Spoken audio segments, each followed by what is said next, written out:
कनक के student library, Lanka gate road पर Yes Bank के नीचे, बूंदी, राजस्थान। नमस्कार दर्शकों, दर्शन न्यूज में आप सभी का हार्दिक स्वागत है। बूंदी पुलिस की नेक पहल, छोटी बच्चियों से अपराध की रोकथाम के लिए सुरक्षित बचपन अभियान की शुरुआत हुई। बूंदी पुलिस अधीक्षक जय यादव द्वारा नवाचार करते हुए सुरक्षित बचपन अभियान की शुरुआत ग्राम पंचायत देलुंदा से शुरुआत की गई।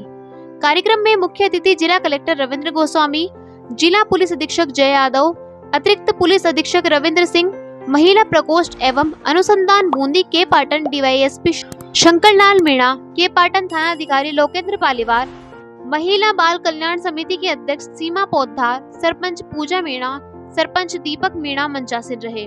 कार्यक्रम की शुरुआत में सरस्वती माता की तस्वीर पर माल्यार्पण कर दीप प्रज्वलित कर की गई। सभी अतिथियों का साफा माला पहनाकर स्मृति चिन्ह देकर स्वागत सत्कार किया गया। सभी ने अपने अपने कर्तव्यों में छोटे बच्चे और बालिकाओं की सुरक्षाओं पर जोर दिया गया। माता पिता को बच्चों से समय समय पर दोस्तों की तरह बात करना चाहिए, जिससे कि बच्चे अपनी बात और परेशानी को माता पिता को बता सके। पुलिस अधीक्षक जय यादव ने मिशन सुरक्षित बचपन को सार्थक बनाने के लिए देलुंदा ग्राम को बाल अपराध से मुक्त कराने की सभी ग्रामीणों को शपथ दिलाई गई। मिशन सुरक्षित बचपन की पहल की काफी सराहना हो रही है। इस दौरान सैकड़ों की संख्या में ग्रामीण मौजूद रहे। कार्यक्रम के अंत में सरपंच दीपक मीणा ने सभी का धन्यवाद ज्ञापित किया। तो इसी तरह नई नई अपडेट्स व जानकारी जानने के लिए देखते रहिए हमारे साथ दर्शन न्यूज, जो है आप सबका अपना विश्वास। व चैनल को लाइक, शेयर व सब्सक्राइब करना ना भूलें। एसपी साहब, मैडम चेयरमैन CWC और देलुंदा गाँव के जिम्मेदार जागरूक नागरिकगण, बच्चियाँ और विद्यालय के स्टाफ, माता बहन, मीडिया बंधु, मिशन सुरक्षित बचपन अभियान का आगाज आज आपके गांव के एसपी साहब के नेतृत्व में हो रहा है। ये बिल्कुल नया प्रयास है। हमारी इसमें बेसिक जो मैं बताता हूँ आपको, क्यों करने की जरूरत पड़ी है साहब। सब जगह होगा, कई जगह होगा गाँव में। ये जो पॉक्सो एक्ट बना है नया 2012 का, कई लोगों को अभी इसके बारे में जानकारी नहीं है। तो आप लोगों को थोड़ा एक तो इसका नॉलेज हो जाए, बच्चों को क्या क्या अधिकार प्राप्त हैं, बच्चों को क्या क्या सुरक्षा कैसे होती है, ये जानकारी अपन दे दें और एक तरह की अवेयरनेस आ जाए। इसलिए ये प्रोग्राम साहब ने लॉन्च किया है और बिल्कुल अभिनव प्रयोग है, राजस्थान का पहला प्रयोग है। हमारा उद्देश्य इसमें यही है कि जो बच्चे हैं 18 से 25 वर्ष उम्र के, पॉक्सो के बारे में मैं आपको बता दूं थोड़ा बहुत। ये जो कानून है बड़ा सख्त कानून है, बहुत सख्त कानून है। 18 वर्ष से कम उम्र के लड़का या लड़की अगर उसके साथ में कोई घटना घटती सेक्सुअल असोल्ट के बारे में, कोई लैंगिक शोषण के बारे में, तो फिर उसमें सजाएं बड़ी कठोर सजाएं हैं, आजीवन कारावास तक की सजा। और गंभीरतम अपराध है तो न्यायालय भी इसमें अमूमन इसमें बरी का खाता बहुत कम है। तो कभी कभी नासमझी में कुछ घटनाएं हो जाती हैं बच्चों का द्वारा बालपन में, उम्र में, तो उससे दूर रहें और इसी गंभीर सजा से बचें। तो इसमें हम सबको किरदार बनता है, बच्चों को समझाएं। विशेष जो यहाँ के शुरू हैं उनके भी आभारी रहूंगी, क्योंकि उन्होंने हर केस को एक पारिवारिक केस मान के उन्होंने हैंडल किया है और एक नया आयाम अपने इस एरिया में उन्होंने प्रस्तुत किया है गंभीरता मानते हुए। इसलिए उनके आभारी हम। लोकेंद्र जी पालीवाल जो भी पूरी गंभीरता से केस को लेते हैं, तो उनके लिए विशेष हम लोग आभार रहेंगे। सुरक्षित बचपन जैसा आप लोगों ने पढ़ा, या ये अभियान जो सर ने शुरू किया है, यहाँ इस अभियान को मात्र अभियान मत लीजिए। आज आप लोगों को अपना सेल्फ कमिटमेंट लेना पड़ेगा। आप लोग जितने यहाँ उपस्थित हैं उनको अपने आप में प्रतिज्ञा करनी पड़ेगी कि हम अपने बच्चों के साथ समय व्यतीत करेंगे, बच्चों से बात करेंगे। आप चाहे आपकी खासकर जितने भी पिता हैं वो अपनी बेटियों से प्रतिदिन 10 मिनट का समय देके बात अवश्य करें। धीरे धीरे अपने इस रिश्ते को आप मित्रता के रिश्ते में, फ्रेंडली रिलेशन में आप कन्वर्ट करेंगे तो अपराधों की श्रेणी बहुत कम हो जाएगी। और सभी माँओं से अनुरोध है कि सभी माएँ अपने पुत्रों से 15 से 20 मिनट डेली उनसे आप बात करिए, उनके साथ बैठिए, उनकी बात सुनिए। ये बहुत गंभीर विषय है कि आने वाले 10 साल में जिस तरह से केस की संख्याएं बढ़ती जा रही है और जिस तरह से मोबाइल का प्रचलन और हम लोग उनको सुविधाएं प्रदान करते जा रहे हैं, नेट की सुविधाएं, उनकी सारी इच्छाओं की सुविधाएं, उनकी आज़ादी की सुविधाएं, यहाँ बैरियर लगना बहुत ज़रूरी है। तो बैरियर में अब मारापीटी का ज़माना रहा नहीं है, तो आप उनके मित्र बनकर ही, आप उनकी बात सुनकर ही आप आगे बढ़ सकते हैं या इस अभियान को सुरक्षित बना सकते हैं, इस अभियान को सफल बना सकते हैं। हम बच्चों को नहीं संभाल पा रहे हैं, उनको समय नहीं दे पा रहे हैं, उनसे बात नहीं कर पा रहे हैं। प्रतिदिन हम कई बार हफ्ते में 2 बार ऐसा होता है कि हम लोग शाम को जाके खाना नहीं खाते हैं बाल कल्याण समिति, क्योंकि बच्ची की जो पीड़ा सुनते हैं वो हमारे लिए हिलाने वाली होती है। और उसमें माँ बाप भी उतने ही ज़्यादा जिम्मेदार माने जाएंगे कि माँ बाप बच्चों को टाइम ही नहीं दे रहे हैं, केस बढ़ते जा रहे हैं। आप बस सिर्फ आपको लग रहा है बच्ची स्कूल ड्रेस में जा रही है तो वो स्कूल ड्रेस में स्कूल जाके आ रही है। क्या कभी आपने देखा बच्ची ने होमवर्क किया नहीं किया? कभी देखा बच्ची की स्कूल में क्या क्या सामग्री है, उसके पास मोबाइल कहाँ से आया, क्या उसकी कॉपी पूरी है या नहीं है? इतना तो काउंट कोई भी कर सकता है, लेकिन हम नहीं कर रहे हैं। और आप लोगों से हम तो अनुरोध करेंगे कि अगर समाज को सुधारना है तो अपने परिवार से स्टार्ट कीजिए। और शिक्षकों की जिम्मेदारी तो और ज़्यादा बढ़ जाती है। आप एक पीरियड प्रति हफ्ते में, एक 40 मिनट का पीरियड बच्चों से सिर्फ बातचीत में लगाइए और इसकी रिपोर्ट मांगिए। प्रधानाचार्य से अनुरोध है कि वो बच्चों से, क्लास टीचर या कोई भी इस तरह से बात करे कि बच्चे अपने मन की बात बता सकें। एक साइकोलॉजिकल फैक्ट है कि हर आदमी, चाहे वो 1 साल का बच्चा हो या 90 साल का पुरुष या महिला, वो भावना के स्तर पर किसी न किसी से जुड़ना चाहते हैं। और जहाँ वो अपनी बात किसी को नहीं कह पाएंगे, वहीं वो अपने भावना के स्तर पर, पहला कि वो अपनी भावना के स्तर पर किसी मित्र की तलाश करेंगे और ये मित्रता दूसरे रूप में परिणित हो जाती है। और हम इसको, आपको पता भी होता है हमें क्या लेना देना है, नहीं। देखें जिसमें माँ बाप की भूमिका बहुत ज़रूरी है।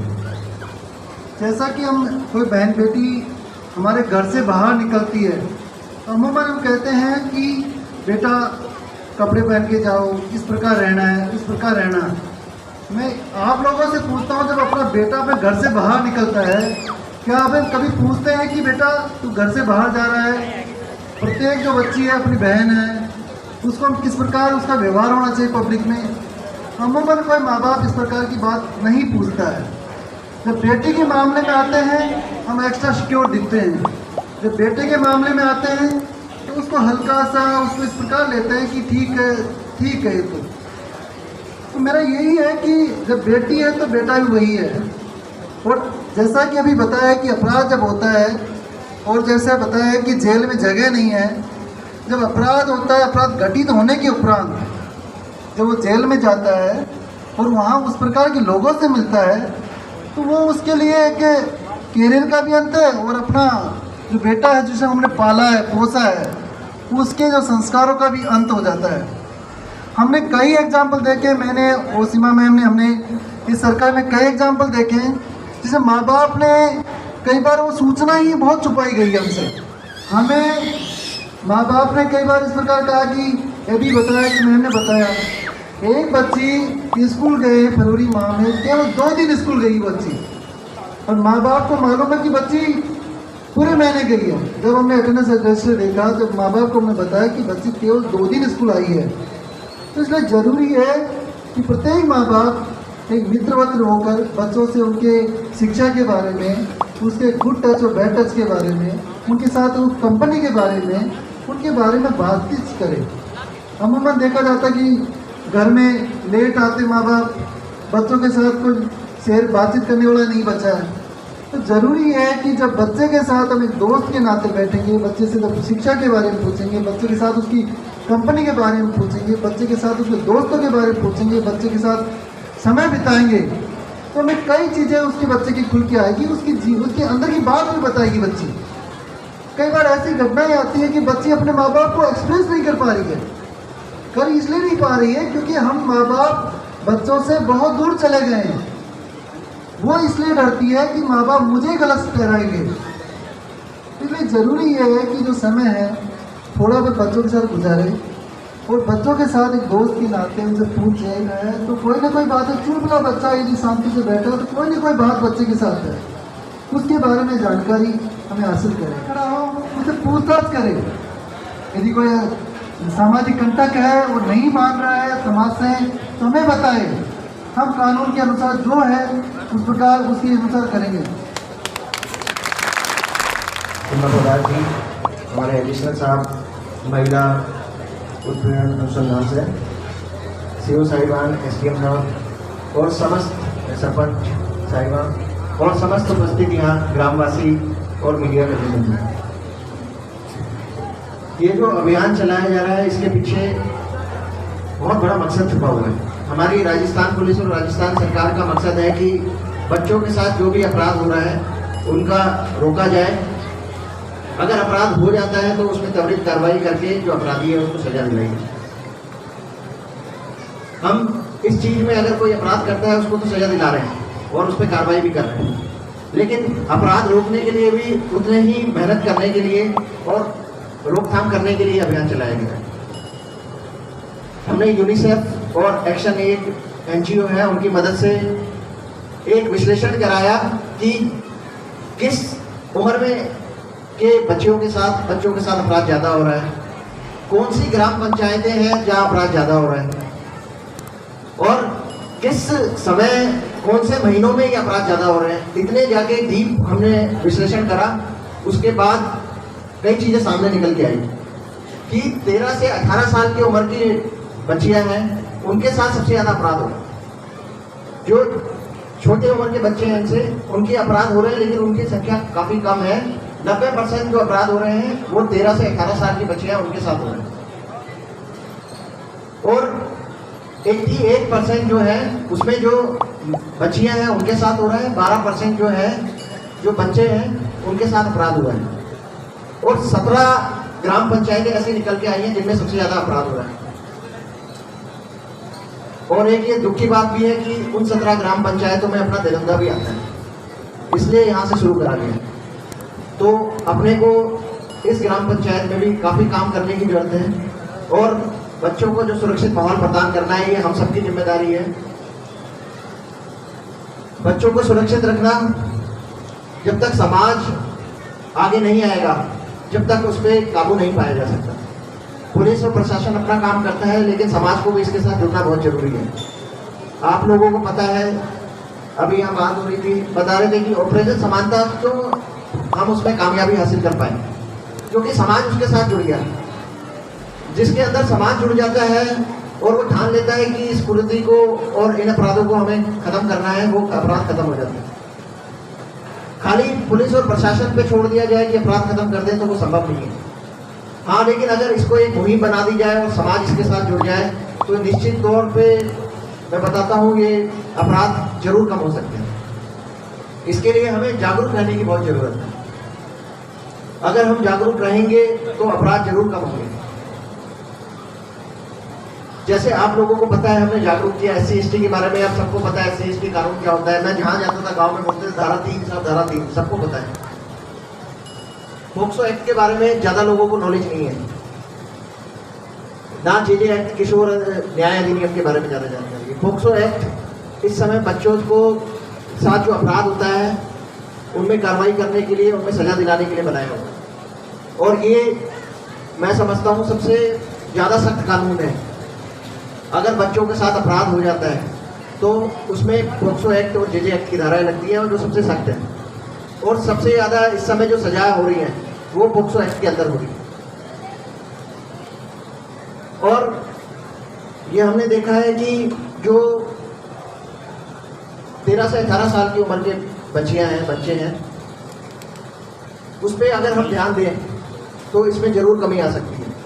कई बारी कुछ घटनाएं हो रही होती हैं, चल रहा होता है, हमें पता होता है, गांव वालों को भी पता होता है, परिवार वालों को, लड़के वाले को भी और लड़की वालों को भी पता होता है कि ऐसा कुछ हो रहा है, लेकिन हम उसको नज़रअंदाज करते चले जाते हैं।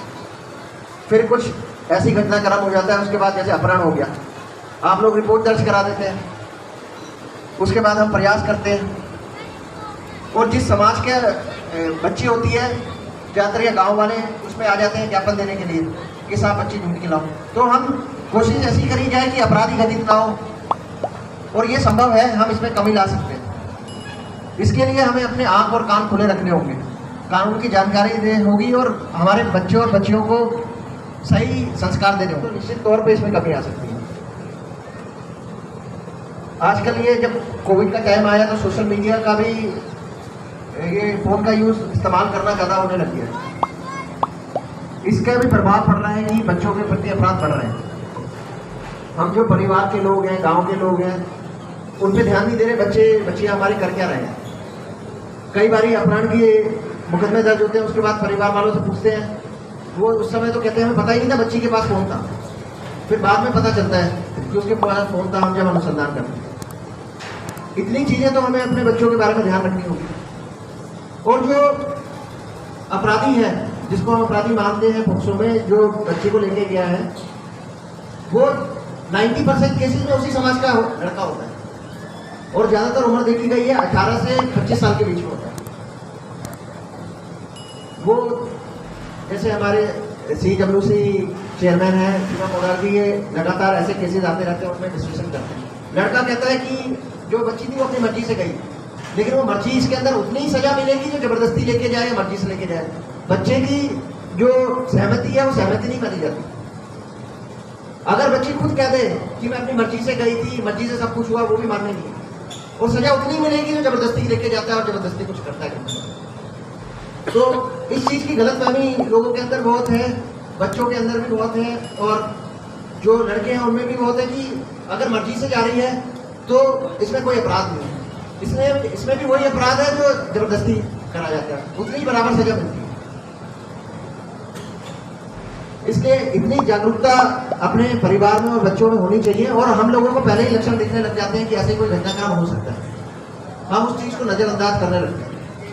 जैसे अपने ऑपरेशन समानता में हमने समानता समिति बनाई थी, तो इसके लिए भी मैं सुरक्षित बचपन समिति बनाऊंगा, जिसके अंदर जितने भी हमारे समाज के लोग हैं, जो समाज के उनके 2-2 प्रमुख जन, सरपंच और यहाँ के हमारे बीट कांस्टेबल, उनकी समिति बनेगी जो इस चीज़ को कंटिन्यूस वॉच करेगी। और हम ये 17 ग्राम पंचायतें और देलुंदा भी उसके अंदर है, उसको अगले 2 साल में इसको आदर्श बाल संरक्षण घोषित करेंगे।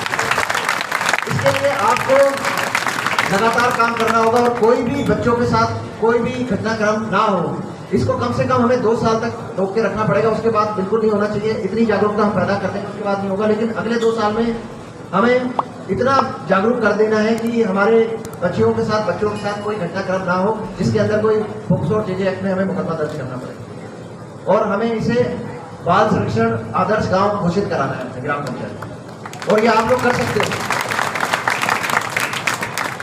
क्योंकि जो बच्ची है वो भी इसी समाज की है और जो लड़का जेल जा रहा है वो भी इसी समाज का है, और इसमें सजा निश्चित तौर पे होती है।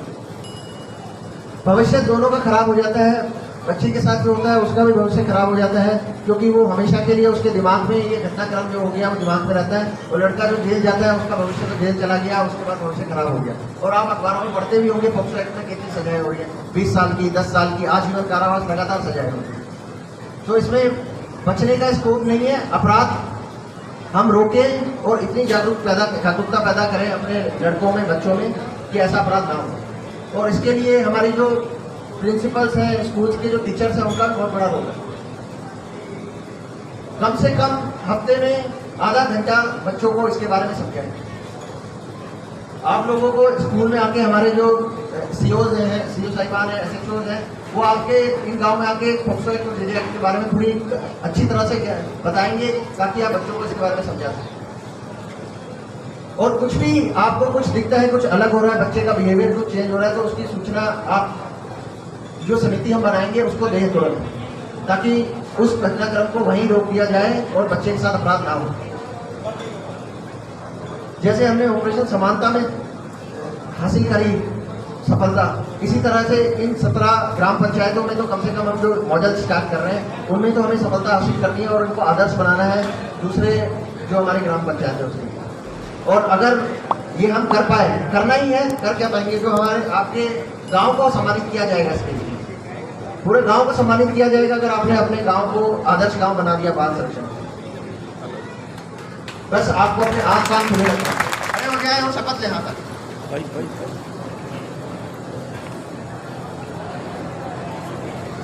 सब बोलेंगे साथ में। हम शपथ लेते हैं कि हम अपने समाज और ग्राम पंचायतों के बच्चों को सुरक्षित माहौल प्रदान करेंगे।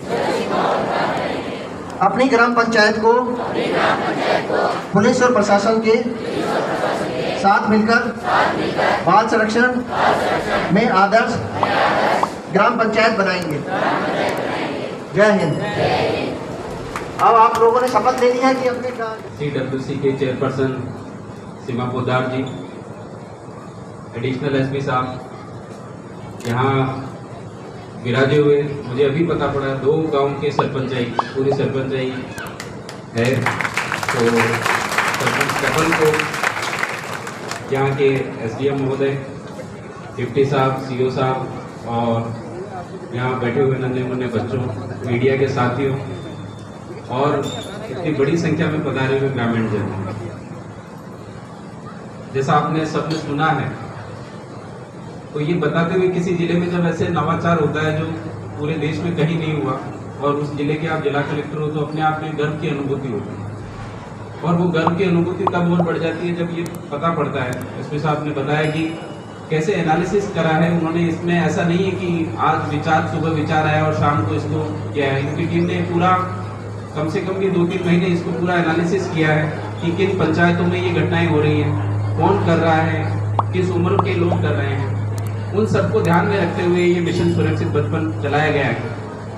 तो मुझे तो उम्मीद नहीं, पूरा विश्वास है, क्योंकि ऑपरेशन समानता का जब मैं आया था तब भी, उससे पहले भी मैंने जयपुर में जब DOP में था तब चर्चा सुनी थी और उसका वास्तव में इम्पैक्ट है। ग्राउंड लेवल पे जब जाते हैं, बातचीत करते हैं, उसी को ध्यान में रखते हुए एक जो नया कहते हैं कि राक्षस हमारे जो घरों में घुस गया है, बाल अपराध, उसको फोकस करते हुए जो चीज प्रिवेंटिव और प्रोएक्टिव पुलिसिंग की ओर जाने की जो एक सोच है, वो मेरा उम्मीद ही नहीं, पूरा विश्वास है कि वो हम उस प्रोएक्टिव पुलिसिंग में कामयाब होंगे और इस जिले में कोई भी ऐसा अपराध नहीं होगा जिसकी वजह से बच्चा परेशान हो, कोई उनके माँ बाप परेशान हो।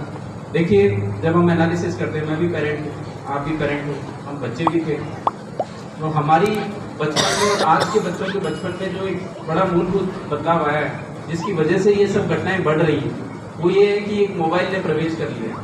सभी वक्ताओं ने बताया कि बच्चे के पास मोबाइल है, बच्ची के पास मोबाइल है।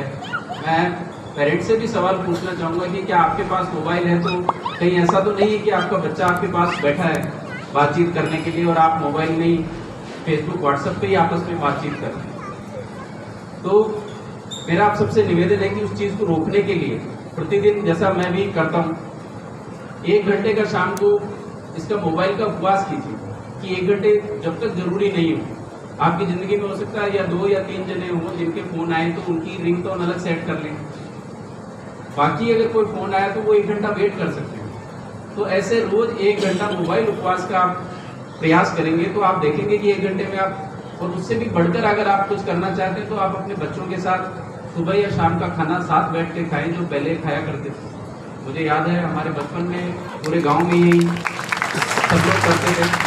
तो ये जो सीमा पोद्दार जी कह रही थी 15 मिनट निकालिए, 20 मिनट निकालिए, आप देखें आप साथ में खाना खाएंगे तो 2 चीज़ें होंगी। एक तो आपके बच्चे माल न्यूट्रिशन में नहीं जाएंगे क्योंकि आपको पता है कि वो खाना खा भी रहे हैं या नहीं, और जब खाना खाएंगे तो कई बातें निकलेंगी, वो हो सकता है गुस्सा करेंगे, आप उन पर गुस्सा कर सकते हैं। लेकिन अगर आपने नियम बना लिया घर में कि पूरे दिन का एक खाना तो हम हमारे परिवार, पूरा परिवार मिलकर साथ बैठ के खाएगा, तो आप देखेंगे उससे जाहिरा तौर पे बहुत बदलाव आने वाले हैं।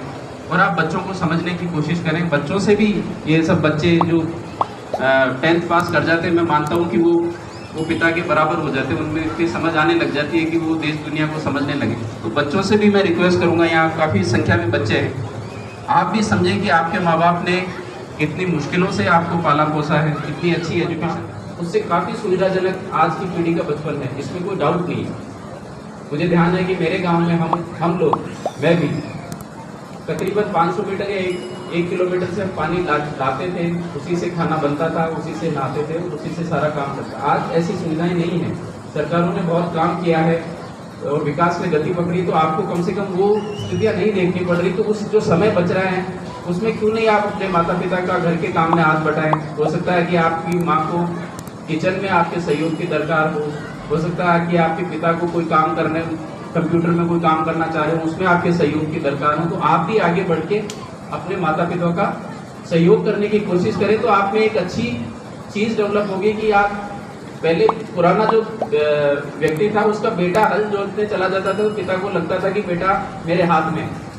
आज ऐसी कोई व्यवस्था नहीं है जिससे पिता ये सर्टेन कर सके कि बेटा मेरे हाथ में है या नहीं है। जैसा बेटा कह रहा है पिता को मानना ही पड़ता है कि हाँ मैं पढ़ाई में अच्छा कर, बेटी कह रही है वैसा पिता को मानना ही पड़ता है कि मैं अच्छा कर रही हूँ। तो हमें कुछ व्यवस्थाएं घर परिवार में ऐसे डेवलप करनी पड़ेगी कि हम आपस में बातचीत करें। बाकी जो ये अभियान चला है इसके अलावा मैं, क्योंकि आप इतनी बड़ी संख्या में पधारे हैं, मैं भी देवुंदा ग्राम पंचायत में पहली बार आया हूँ। एक पंचायत से हमारी जो जिला प्रशासन की और पुलिस की जो अपेक्षाएं हैं वो जैसा बताया था बेहतरीन बूंदी में शांति, स्वच्छता और समृद्धि की जो अपेक्षा है, शांति यहाँ मुझे बताया गया अच्छी शांति है, कोई किसी तरह के विवाद नहीं है, तो वो एक बहुत अच्छा मुझे लगा। और इसके अलावा जो हमारा प्रोग्राम चल रहा है चिरंजीवी चौपाल का, तो मुझे आपसे सरपंच साहब से बात हुई, आप सब लोगों को चिरंजीवी योजना में अपना रजिस्ट्रेशन कराना है। जिनको राशन के गेहूँ मिल रहे थे, पेंशन मिल रही थी, उनका तो फ्री में हो रखा है। जिनका नहीं हो रखा है उनको सिर्फ 850 रुपये देके 10 लाख तक का इलाज फ्री होता है। आप सबको ध्यान है, आप सबको ध्यान है कि नहीं? ध्यान है तो अब आपके गांव में बस 10, 20, 30, 40 परिवार ही बचे होंगे जिनके चिरंजीवी नहीं है, तो आप उनको भी अगर करा देंगे तो आपका पूरा गांव चिरंजीवी गांव हो जाएगा। चिरंजीवी का मतलब है कि आप स्वस्थ रहेंगे, आगे बढ़ेंगे। इसी तरह बच्चों में और महिलाओं में हमने एनीमिया कंट्रोल का प्रोग्राम चलाया हुआ है, एक प्रोजेक्ट सुलेख का चलाया हुआ है। ये सारे हैं मिशन मानस का है। मानस में भी यही है कि बच्चों का कैसे स्वस्थ मानसिक विकास हो। तो ये प्रोग्राम कितना खूबसूरत प्रोग्राम एसपी साहब ने लॉन्च किया है कि जो मानस में जो चीज़ें हैं उन्हीं को ये बहुत टारगेटेड रूप से जहाँ अर्जेंट इंटरवेंशन की जरूरत है उनके ऊपर लेके जाता है। तो ये 17 पंचायतें एसपी साहब ने टारगेट आपको 2 साल का दिया है, मैं उसको घटा के 1 साल का ही कर रहा हूँ। अपने को तो 1 साल के अंदर सर्टिफिकेट लेना है एसपी साहब से कि हमारा तो हो गया था, आप आ जाओ हमारे। आप ऐसा करोगे कि नहीं करोगे मेरे साथ? जोर से बोलो जैसे रोटी खाई, हाथ उठा के। Very good. तो हूँ मैं, नारी हूँ मैं, कली हूँ मैं, कुमारी हूँ मैं, दर्शन हूँ मैं, दर्पण हूँ मैं, नाद में ही गर्जन हूँ मैं, बेटी हूँ मैं, माता हूँ मैं, बलिदानों की गाता हूँ मैं, श्रीमद् भगवत गीता हूँ मैं, द्रौपदी हूँ मैं, सीता हूँ मैं, द्रौपदी हूँ मैं, सीता हूँ। पुरुषों की इस दुनिया ने मुझको कैसी नियति दिखलाई, पुरुषों की इस दुनिया ने मुझको कैसी नियति दिखलाई। कभी जुए में हार गए, कभी अग्नि परीक्षा दिलवाई, कभी जुए में हार गए, कभी अग्नि परीक्षा दिलवाई। कलयुग हो या सतयुग हो, इल्जाम उसी पर आता है, कलयुग हो या सतयुग हो, इल्जाम उसी पर आता है। क्यों घनी अंधेरी सड़कों पर चलने से मन घबराता है। मैं डरती हूँ, मैं मरती हूँ, जब सफर अकेले करती हूँ, मैं मरती हूँ जब सफर अकेले करती हूँ। डर का साम्राज्य बढ़ता है, कोई ने तस्वीरें खींची, जी हाँ सबने तस्वीरें खींची, पर मदद तो कोई आगे न आया। कोई मदद करो, कोई मदद करो, ये चीख चीख कर चीख भी मुझसे रूठ गई। जब होश में आई इस समाज की बातें सुनकर टूट गई। परिवार की बदनामी होगी सब मुझे यही समझाते हैं, परिवार की बदनामी होगी सब मुझे यही समझाते हैं। तू लड़की है ये, तू लड़की है ये, दुनिया वाले तुझ पर ही पर्स उठाएंगे। क्यों गई नहीं था साथ में, क्यों निकली अंधेरी रात में, क्या मेकअप था, क्या गहने थे, क्या छोटे कपड़े पहने थे। पटनों की इस भूल भुलैया में सच्चाई कहीं खो जाती है। सब भूल जाओ कहने वालों, सब भूल जाओ कहने वालों, आखिरी गलती आपकी भी हो सकती है। कल सड़क पर बेसुध बहन या बेटी आपकी भी हो सकती है, नहीं बेसुध बहन बेटी आपकी भी हो सकती है। और इस दर्द से बढ़कर कोई दर्द नहीं हो सकता, और जो नारी का अपमान करे वो मर्द नहीं हो सकता। तो आओ बहन लोग मेरे साथ और ये आह्वान करो, अपनी मर्यादाओं को समझो, नारी का सम्मान करो। जय हिंद।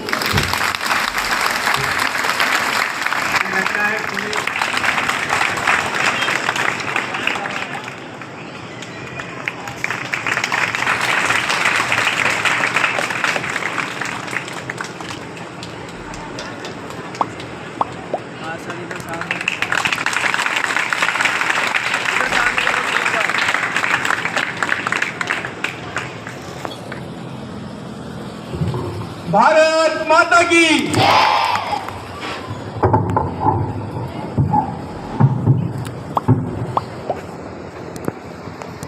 जब बचपन में छोटे थे तब मूवी में देखा करते थे, लेकिन आज हमारे बीच में इन्होंने इस तरह के जो मिशन चलाए हैं, जो मिशन समानता जो चलाया बूंदी जिले के अंदर, उससे कई लोगों को उस मिशन के बारे में जानने के बाद में कभी दलित की घोड़ी से दलित को उतारा जाता था, उसकी बिनौरी नहीं निकलने दी जाती थी, लेकिन हमारे एसपी साहब ने हर दलित को, हर समाज के व्यक्ति को उसका मान सम्मान दिलाया। इसके लिए मैं इनका बहुत बहुत धन्यवाद देता हूं। सर ने जो मिशन सुरक्षित बचपन जो अभियान चला रहे हैं, इसके लिए 18 ग्राम पंचायत हैं, जिनमें ये जो सबसे फर्स्ट में है वो हमारी गांव तेलुंदा की ग्राम पंचायत है। ये बड़ी दुख की बात है।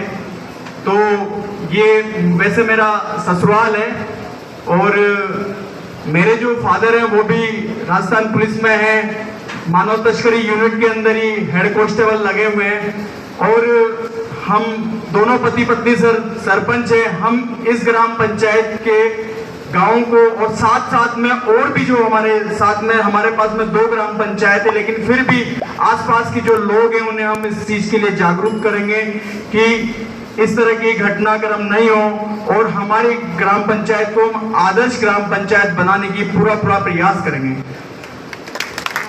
कानून बहुत बड़ी वो है, और इसीलिए हम एक बार मेरा दिल से ये है कि पुलिस प्रशासन जिंदाबाद के लिए एक नारा लगाना चाहेंगे, पुलिस प्रशासन जिंदाबाद। बहुत बहुत धन्यवाद सर। राम राम। सर एक वृक्षारोपण का कार्यक्रम है, तो आप मिशन सुरक्षित बचपन का जो कॉन्सेप्ट है वो ये है कि जहाँ पे बाल अपराध ज़्यादा हो रहे हैं, ऐसे 17 पंचायतों का एनालिसिस करके एसपी साहब और उनकी टीम ने एनालिसिस करके उन पंचायतों में जागरूकता के उद्देश्य से और पोस्को एक्ट और जेजे एक्ट के प्रावधानों की और जागरूकता फैलाने के लिए इस मिशन सुरक्षित बचपन का है। इसके साथ जो मिशन मानस चल रहा था वो पूरे ज़िले में चल रहा था, लेकिन बिल्कुल अर्जेंटली रिक्वायर्ड फोकस जहाँ पे है वो 17 पंचायतों को हमने मिशन सुरक्षित बचपन में लिया है, और जहाँ पे ऐसी इंटेंसिव एक्टिविटी, और जैसा आप देखेंगे बहुत बड़ी संख्या में ग्रामीण यहाँ पधारे हैं, और सबने विश्वास दिलाया कि वो अगले 1 साल में बाल अपराधों के ऊपर एक्टिवली कार्रवाई करके उसको शून्य करने का पूरा प्रयास करेंगे। सर आज में आप बच्चों से बात की, मोबाइल के बारे में आपने क्या हाँ, वो मैं सभी से निवेदन करता हूँ, आज की जो पीढ़ी है बच्चों में बेसिकली कि एक टाइम का खाना साथ खाएं और 1 घंटे का मोबाइल उपवास रखें, जहाँ तक संभव हो मोबाइल को 1 घंटे तक दूर रखें, तो आपसी संवाद बढ़ेगा। तो बच्चों और माता पिता में जब संवाद बढ़ता है तो ऐसी घटनाओं की जानकारी होने से पहले ही हम उनको रोक सकते हैं। Thank you.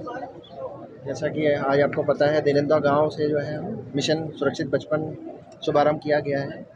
हमने यूनिसेफ और एक्शन एड NGO के साथ मिलके काफ़ी विश्लेषण करा गया कि कौन से ऐसे ग्राम पंचायतें हैं और किस उम्र के बच्चों के साथ ज़्यादा अपराध हो रहे हैं और किस महीनों में ज़्यादा हो रहे हैं, उतने तक हमने विश्लेषण करा, और किस समाज में ज़्यादा हो रहे हैं उनका विश्लेषण करके हमने 17 ग्राम पंचायतें ऐसी चुनी जिनके अंदर सबसे ज़्यादा अपराध हो रहे हैं।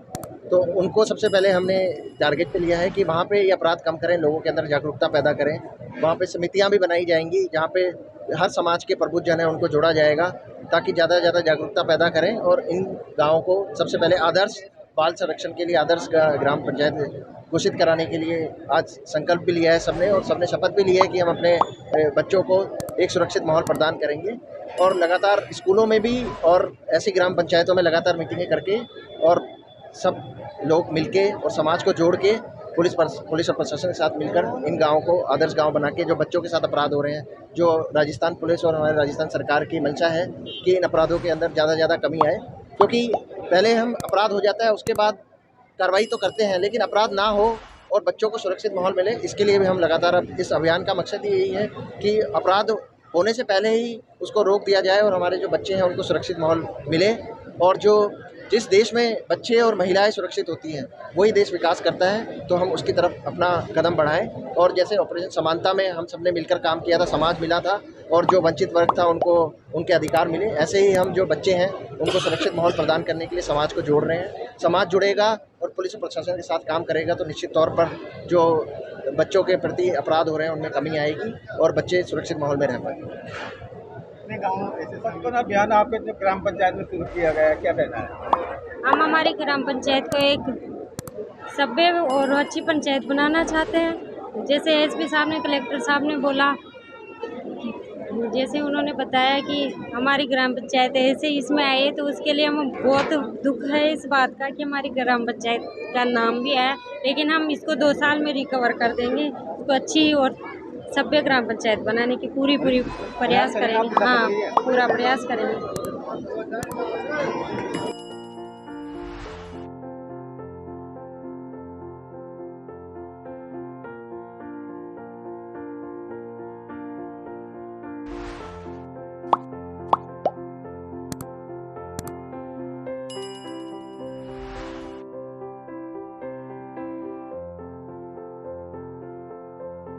शैक्षणिक नगरी कोटा की तरफ बूंदी भी शैक्षणिक इकोसिस्टम की ओर अग्रसर हो रहा है। लाइब्रेरी संचालक पंकज गौतम ने बताया कि इस लाइब्रेरी में स्टूडेंट को हर वह सुविधा मिलेगी जो शिक्षा का स्तर सुधारने में अनुकूल माहौल देगी।